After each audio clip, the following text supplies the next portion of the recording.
बांग्लादेश की ruling party और Indian politicians ये कहते रहते हैं कि ये दोनों मुल्क फ्रेंडली कंट्रीज़ हैं और स्ट्रेटेजिक पार्टनर्स हैं, लेकिन दोनों मुल्कों का अगर आप बॉर्डर देखें तो कहीं से भी ये फ्रेंडली कंट्रीज़ नहीं लगते। मतलब जो वाक़यात यहाँ पर आए रोज़ हुआ करते हैं बॉर्डर्स के ऊपर, ये फ्रेंडली कंट्रीज़ का काम नहीं होता। पिछले दिनों जब बांग्लादेश अपनी इंडिपेंडेंस मना रहा था, इंडिपेंडेंस डे अपना मना रहा था, तो उस रोज़ भी 2 बांग्लादेशियों को शहीद किया गया बॉर्डर के ऊपर। उस मौके पर भी उस इंडिपेंडेंस के हवाले से जिसमें इंडियन पॉलिटिशियंस आगे आगे रहते हैं क्रेडिट लेने के लिए कि हमने करवाया था, बांग्लादेश हमने बनवाया था। इंडियन जो पॉलिटिशियंस हैं वो आपको इस क्लेम में आगे आगे नज़र आते हैं। बॉर्डर किलिंग्स के वाक़यात के हवाले से आज न्यू एज बांग्लादेश में एक बड़ी डिटेल्ड रिपोर्ट शाया हुई है। इसमें उन्होंने यही क्वेश्चन पूछा है कि क्या फ्रेंड्स के दरमियान ये सब कुछ होता है जो हमारे बॉर्डर्स पर हो रहा होता है। वो कहते हैं इंसिडेंट्स ऑफ शूटिंग्स और killings on the border of 2 hostile neighbouring countries are not rare. दुश्मन मुल्कों के दरमियान तो शूटिंग और किलिंग्स होती रहती हैं बॉर्डर पर, but the case of one country regularly shooting and killing citizens of the other country on the border of 2 countries claiming officially to be friends can not be found anywhere else in the world except the Bangladesh India border. खुद को दोस्त कहते हैं, लेकिन ज़रा border देखें इनका, दुश्मनों से भी बदतर बॉर्डर है। दुश्मनों के बॉर्डर पर भी शायद इतनी ज़्यादा मार धाड़ और किलिंग्स ना होती हों जो कि यहाँ पर होती हैं। अब उसमें उन्होंने फैक्ट्स एंड फिगर्स भी शाया किए हैं, ऐसे हवा में बात नहीं कर रहे। 522 से ज़्यादा बांग्लादेशी 2009 से, जब से लेकर अवामी लीग की सरकार आई है, 522 से ज़्यादा बांग्लादेशी 2009 से लेकर 2020 तक मारे गए हैं वहाँ पर। और अगर आप 2021 की बात करें तो 18 2021 में मारे गए, 2022 में 23 मारे गए और गुज़िश्ता साल 28 बांग्लादेशी मारे गए। तो ये एक बड़ा हॉस्टाइल किस्म का और डिस्टर्बिंग किस्म का बॉर्डर है जहां पर आए रोज़ किलिंग के वाक़यात होते रहते हैं। अब इसकी बुनियादी वजह क्या है? इसकी बुनियादी वजह है बेसिकली कैटल स्मगलिंग, जो कि बीएसएफ कहता रहता है कि हम कैटल स्मगलर्स को निशाना बनाते हैं, खुद ही डिसाइड कर लेते हैं कि कौन स्मगलर है और खुद ही उसको टारगेट कर देते हैं। अजब बात यह है कि हर ट्रांजैक्शन में कहते हैं ना गिव एंड टेक होता है, रिसीवर होता है तो सप्लायर भी होता है। तो अगर बीएसएफ फायरिंग कर रही होती है तो वो सिर्फ एक साइड पे कर रही होती है, बांग्लादेशी साइड पे, हालांकि उनके जो काउंटर पार्ट्स दूसरी तरफ मौजूद होंगे यकीनी तौर पर, उन पे फायरिंग नहीं होती। ये भी एक इंटरेस्टिंग बात है। तो कैटल स्मगलिंग के हवाले से ही न्यू एज बांग्लादेश की इसी रिपोर्ट में वो कहते हैं कि in fact these cows are brought from Haryana and Punjab crossing 2,500 kilometers of distance in India. The cattle are brought on foot, by truck or by train. Is it believable that no one sees these? Nobody stops these because everyone gets their share. The real issue here is corruption. The BSF kills when there is dispute with the distribution of the spoils. अब देखें, इस पे मैं detail में बहुत सारे episode कर चुका हूँ कि किस तरीके से बीएसएफ के अंदर एक रैकेट मौजूद है और सारी की सारी बीएसएफ में मौजूद है। सरकारी सतह पर हो रहा है या इंडिविजुअल गैंग्स बने हुए हैं इदारे के अंदर, वो अलग बात है, लेकिन कम से कम रैकेट्स ज़रूर हैं यहाँ पर। और ये बात इंडिया की जो डिफरेंट अकाउंटेबिलिटी के इदारे हैं वो कई बार कह चुके हैं ऑन द रिकॉर्ड। सीबीआई कह चुका है, ईडी कह चुका है, बीएसएफ के टॉप के ऑफिशियल्स पकड़े गए हैं, रंगे हाथों पकड़े गए हैं, करप्शन के माल के साथ पकड़े गए हैं। तो बीएसएफ में ये धंधा होता है, वो मौजूद है वहाँ पर।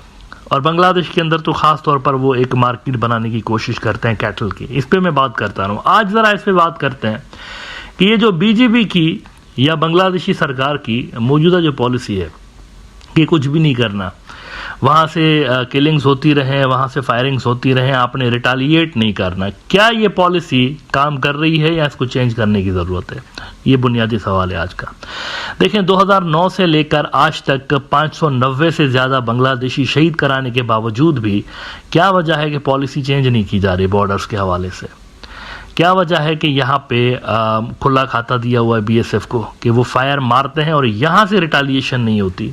क्यों नहीं होती रिटालिएशन? अगर ये समझा जा रहा है अवामी लीग के अंदर कि ये खुद ही बस कर देंगे, तो मैं ज़रा आज उनको डिटेल में बताता हूँ कि ये जो गोली बॉर्डर पर चलती है ना, इस गोली के पीछे कितनी बड़ी मार्केट है, ये जरा उनको समझाने की कोशिश करते हैं। कितनी बड़ी इलीगल धंधे की मार्केट है जो कितना आसानी से बंद नहीं हो सकती। जब तक आप रिटालिएटरी यहाँ पर पॉलिसी नहीं अडॉप्ट करते कि अगर आपके मुल्क की सॉवरेनिटी के ऊपर एग्रेशन होता है, ये एग्रेशन है ना, आपके बंदे को अगर आप ही की टेरिटरी के अंदर मारा जाता है तो ये एग्रेशन है, ये सॉवरेनिटी की वायोलेशन है बेसिकली। जब तक ये पॉलिसी चेंज नहीं होगी और आप रिटालिएशन नहीं दिखाएंगे उनको, तब तक ये किलिंग्स क्यों नहीं बंद हो सकती, इस पे जरा बात करते हैं। देखिए, ये जो कैटल स्मगलिंग का धंधा है, इसमें एक बहुत बड़ा असल में सप्लाई और डिमांड का गैप है, बहुत बड़ा गैप है, जमीन आसमान का गैप है। बांग्लादेश एक ऐसा मुल्क है जहां पर दुनिया में जो सबसे ज्यादा बीफ खाने वाले मुल्क हैं, ये उनमें से एक है, और यहाँ पर हमेशा बीफ की डिमांड रहती है। ख़ास तौर पर आपको पता है कि ईद के दिनों में, और ये जो हज की ईद आती है जिसमें कुर्बानी की जाती है, आपको जानवर मिलना मसला हो जाता है और कीमतें तो आसमान पे पहुंची हुई होती हैं ड्यू टू डिमांड। तो यहाँ पर हमेशा कैटल डिमांड में रहती है और बहुत ज़्यादा डिमांड में रहती है। लेकिन दूसरी तरफ मैं आपको दिखाता हूँ, ये ज़रा मैप देखिए, ये इंडिया की रियासतों का मैप है। इसमें जो आपको 3 कलर नजर आ रहे हैं ना, एक डार्क रेड है, एक हल्का सा रेड है, एक पिंक कलर का है। इसमें जो आपको डार्क रेड जो नॉर्थ ईस्ट की रियासतें नजर आती हैं और वेस्ट बंगाल नजर आता है, यहाँ पर कैटल का या बीफ खाने का कोई बैन नहीं है, आप खा सकते हैं। इसका मतलब यह है कि यहाँ पे इजीली बीफ अवेलेबल भी है और यहाँ पर डिमांड भी उसकी रहती है। और दूसरा, ये जो आप रेड कलर देख रहे हैं, साउथ इंडिया की रियासतें और दीगर जो हैं, यहाँ पर आपको पार्शल बैन नजर आता है। कुछ कुछ एरियाज में बैन है, कुछ कुछ में नहीं है, तो यहाँ पर भी सच मसला नहीं। लेकिन ये जो इतना बड़ा आपको पिंक नजर आ रहा है, यहाँ पर मुकम्मल बैन है। यहाँ पर ना आप बीफ खा सकते हैं, ना आप बीफ का कारोबार कर सकते हैं, ना आप कुछ भी नहीं है, यहाँ पर कुछ भी नहीं, यहाँ पर टोटल बैन है। अगर आपके पास से बीफ मिला तो बहुत भारी किस्म का जुर्माना यहाँ पर लगाया जा सकता है, बड़ी हार्श किस्म की सजाएं हैं यहाँ पे। मोस्ट ऑफ द स्टेट्स जो हैं ये वाली, ये बीजेपी रन करती है, पिंक कलर वाली।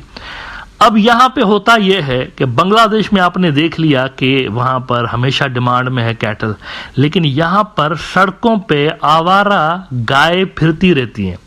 और यहाँ पर जो बैन लगाया गया था, वैसे तो मुसलमानों को तंग करने के लिए लगाया गया था, लेकिन ये जो आवारा कैटल है, ये मुसलमानों से ज्यादा नॉन मुस्लिम्स बेचारे जो हैं, हिंदू बिरादरी वाले, उनको तंग कर रही है। कभी ये फसलों के अंदर घुस जाती हैं कैटल, तो कभी ये सड़क पे बंदा जा रहा हो, फुल स्पीड से हाईवे में जा रहा हो, तो सामने से गाय आ जाती है, तो इसमें सैकड़ों एक्सीडेंट्स हर साल होते हैं।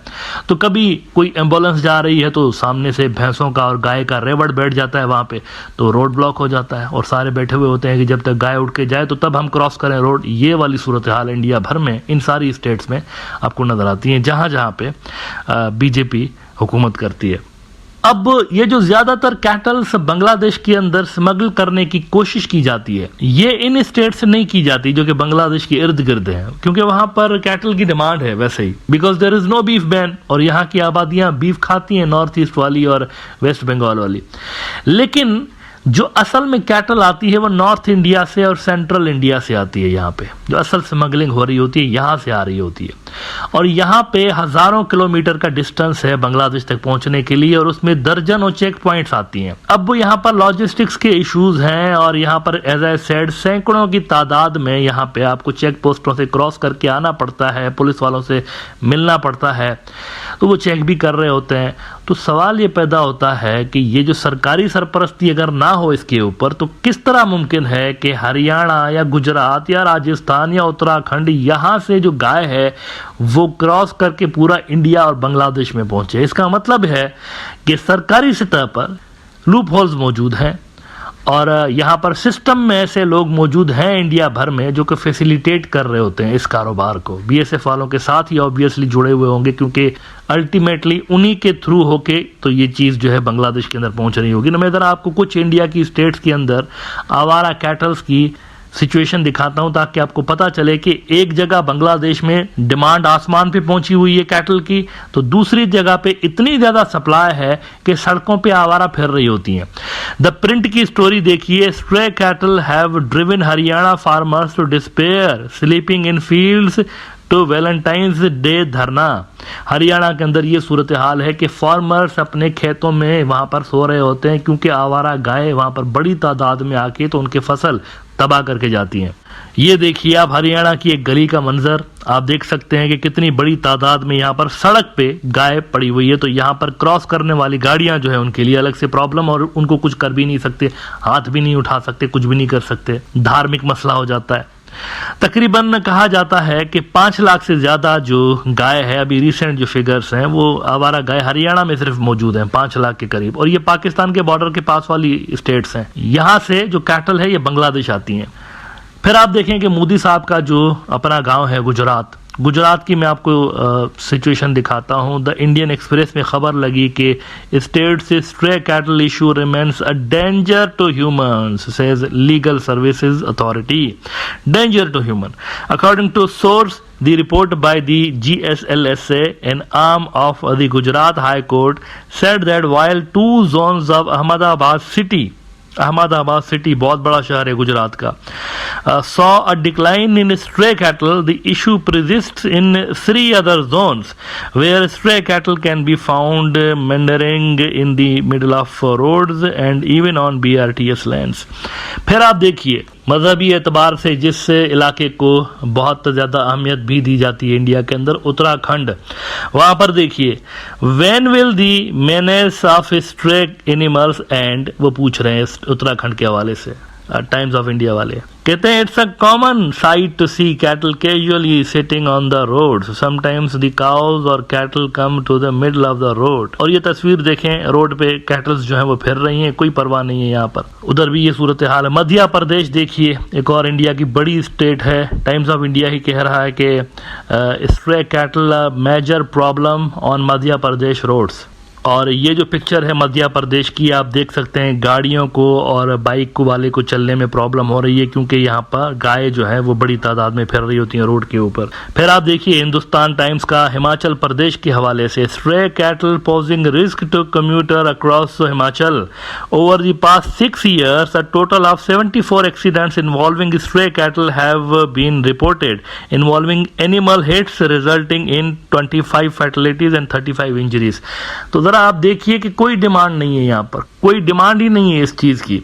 बांग्लादेश में बहुत ज्यादा डिमांड, यहाँ पे ऐसे ही सड़कों पे फिर रही हैं। द वायर को फिर आप देख लीजिए, इंडिया की सबसे बड़ी रियासत उत्तर प्रदेश के हवाले से, nearly 2 lakh rise in stray cattle numbers in Uttar Pradesh between 2012 and 2019। Union government 2 lakh गाय की तादाद बढ़ी है, कम नहीं हुई, बढ़ी है। यहाँ पे सप्लाई बेशुमार है। Data revealed in parliament shows that the Uttar Pradesh government has rehabilitated 887,438 cattle at a cost of 21,11,397 rupees from 2018 onward। Rajasthan के अंदर आप देखिए, बिजनेस स्टैंडर्ड कहता है Rajasthan has a problem it can't name farmers abandoning their cattle, Sony cattle or cows and bulls that are not economically useful and have no owners are becoming a burden and menace in towns and cities, but fear of violence and the law blocks any planned solution। देखें, जब तक गाय दूध देती है तो मालिक को कुछ न कुछ फायदा होता है, लेकिन जब दूध देना बंद कर देती है, बुढ़ी हो जाती है, तो वो उसको रख के क्या खिलाएगा, चारे की कॉस्ट भी उसके गले में पड़ रही होती है। तो ऐसे में जब दूध देना बंद करती है तो उसको छोड़ देते हैं, जाओ भाई तुम्हारे रास्ते अलग तो हमारे रास्ते अलग, अब खुद जाके और ढूंढ के खाओ जो भी मिले। तो इस तरह से स्ट्रे कैटल्स जो हैं उनकी तादाद में रोज बरोज इन सारी स्टेट्स के अंदर इजाफा हो रहा होता है। फिर आप देखिए नागपुर टुडे, नागपुर जो कि आरएसएस का होम टाउन है, stray cattle menace on roads in Nagpur reaches to alarming levels. और द वायर की फिर ये खबर देख लीजिए, slaughter bans and the bans on transportation across states violently enforced by bands of gau rakshak deprive the farmers of any resale value for their cattle. ना बेच सकते हैं, जब दूध देना बंद करती हैं बेच भी नहीं सकते, कुछ भी नहीं कर सकते। ऐसे में लोग उनको छोड़ देते हैं। फिर पुणे के अंदर आप देखिए, स्ट्रे कैटल ऑन स्ट्रीट, ये हिंदुस्तान टाइम्स कहता है, stray cattle on streets further aggravating traffic situation in Pune city. तो ये सारी चीजें बांग्लादेश को क्या बता रही हैं और बीजेपी को ये बता रही हैं कि ये जो सप्लाई डिमांड का बहुत बड़ा गैप है ना, बांग्लादेश में बहुत ज़्यादा डिमांड है, ख़ास तौर पर ईद के दिनों में तो और बढ़ जाती है, और यहाँ इंडिया में बहुत ज़्यादा सप्लाई है बीफ बैन की वजह से। ऐसे में ये जो स्मगलिंग का धंधा है ये अरबों खरबों रुपए का है, और इजीली इंडिया के सड़कों पे कैटल अवेलेबल होती है, कोई कॉस्ट भी नहीं पे करनी पड़ती इनको लेकर आने के लिए, सिर्फ ये ट्रांसपोर्टेशन है। ट्रांसपोर्टेशन कॉस्ट भरो, बॉर्डर के उस तरफ खिसका लो, और एक एक गाय बांग्लादेश के अंदर हजारों रुपए की मिल रही होती है, बल्कि ईद के दिनों में लाखों रुपए में मिल रही होती है। तो इस सूरत हाल में ये जो धंधा है बहुत ज्यादा इसमें पैसा है। तो जब तक पैसा है बीएसएफ के अंदर स्मगलिंग के ग्रुप्स नहीं रुकने वाले। आप अगर ये सोच रहे हैं कि ये खुद ही बंद कर देंगे, इंडिया की तरफ से कोई ऐसी पॉलिसी आएगी, तो ऐसा नहीं हो सकता। यहाँ पे बहुत बड़ा स्टेक होल्डर्स हैं, पुलिस के अंदर भी लोग हैं जो कि इन कैटल्स को सारे इंडिया से क्रॉस करवा के, क्योंकि एक स्टेट की पुलिस जाहिर सी बात है उसकी तो ज्यूरिसडिक्शन वहां तक होगी ना, फिर जब ये अगली स्टेट में जा रहा होगा तो उसकी जिम्मेवारी होगी कि कोई वहां पर भी जान पहचान के लोग हों जो कि वो वाली स्टेट भी क्रॉस करवाएं, और ये सारा सिलसिला चलता चला आ रहा होगा up to the border of Bangladesh. Bangladesh के अंदर सूरत हाल बिल्कुल मुख्तलिफ होती है। यहां जब गाय पहुंचती है तो कोई नहीं पूछता कि भाई ये टेम्पो में गाय किधर लेकर जा रहे हैं, because it's a common commodity there, खाने की चीज है वहां पर, तो कोई नहीं पूछता वहां पे। लेकिन वहां पर इंडिया के अंदर बैन है अगर, तो वहां से कैसे आ रही होती है, वहां से टेम्पो में जा रही होगी या ट्रेन में जा रही होगी, तो कोई पूछ क्यों नहीं रहा होगा कि आप ये किधर लेकर जा रहे हैं या क्या है। तो ये एक बिजनेस है बेसिकली, बहुत बड़ा रैकेट है, सर्किल है स्मगलिंग का जो कि वहां पर चल रहा है। और अगर आप ये समझ रहे हैं कि जिस तरह से 15 साल से मामला चल रहा है कि आप कुछ भी नहीं करेंगे, कोई रिटालिएशन नहीं दिखाएंगे और मामला खुद ही हल हो जाएगा, तो इट्स नॉट गोना हैपन। आपने अगर बॉर्डर के लिंक के मामला रोकने हैं तो फिर आपको रिटालिएटरी कार्रवाइयां शुरू करनी पड़ेंगी। अगर वहां से अटैक आपके मुल्क के ऊपर आता है तो जवाब में भी आपको वहां पर रिप्लाई कम से कम करना पड़ेगा, तभी जाके वहां पर एक मैसेज जाएगा कि अब पॉलिसी वहां पर चेंज हुई है। अगर आप ऐसा नहीं करेंगे तो 15 साल से किलिंग का सिलसिला नहीं रुका, बल्कि उससे पहले भी जारी था। 15 साल से तो अवामी लीग है ना सरकार में, तो जब 15 साल से वो नहीं रुकवा पाए इस पॉलिसी की वजह से जो कि मौजूदा उनकी पॉलिसी है, तो अगले 15 साल भी भूल जाए कि यहाँ पे कोई बॉर्डर किलिंग के मामला जो है वो रुकने वाले हैं।